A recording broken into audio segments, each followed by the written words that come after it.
So this week in the ACT Legislative Assembly, we've got a number of motions being presented on Wednesday, which is Private Members Day.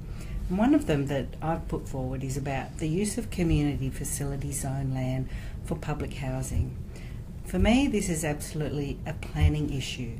We have particular zones all around the ACT for particular uses. So we have residential zones, we have community facility zones, we have industrial and other zones. So that way everyone understands which bits of land can be used for what purpose.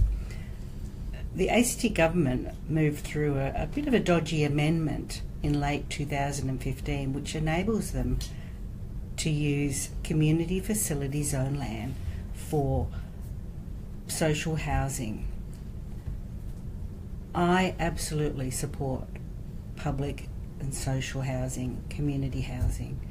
As many of you will know, I previously worked in the homelessness area. So public housing is a really vital part of helping to address people who need additional assistance to move out of homelessness. So it's not actually about public housing for me, it's about the use of community facility zone land for public housing rather than residential zone land.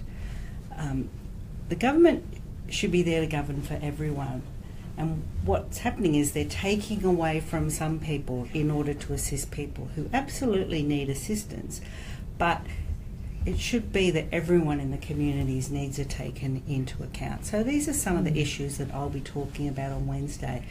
Giulia Jones is one of the members for Murrumbidgee, and she'll be talking about it from a local member's perspective on Wednesday as well. Yeah, so I'll be raising my concerns with the way that the government has made the decision to use community facility zoned land to build general public housing.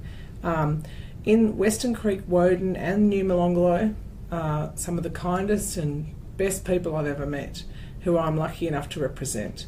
And they're upset, and rightfully so, that plans to build fairly large-scale public housing developments on community facilities land was dropped on them at the last minute after a cabinet decision had been made. The government is now stating that they are willing to consult, but the consultation does not include whether these sites are the right sites. So I'm really glad that we will be raising in the Assembly this week a constructive discussion, I hope, about the purpose of community zone land, where people expected that there would be scout halls and churches and the like built, but now we'll have residential properties on them. So we'll keep talking about this, because all over Canberra there are zones like this that the community rightfully expects will not be turned into residential properties.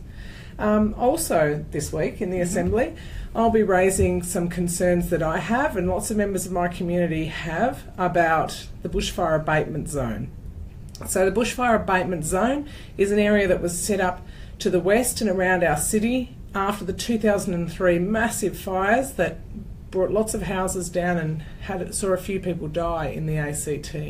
This zone was to protect us from that ever happening again.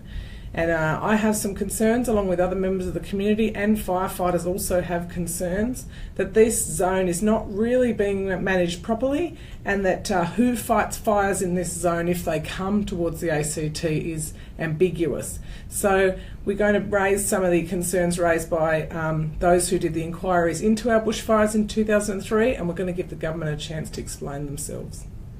So that's just two of the motions that the Canberra Liberals will be bringing forward on Private Members Day. There are some other motions as well, and we also have discussion this week in the Assembly about a number of other pieces of legislation that the government is bringing forward. Many of those pieces of legislation we absolutely support. Yep. Some we're proposing amendments to, and some we will oppose. But you can watch that live yourself, live streaming in the ACT Legislative Assembly website.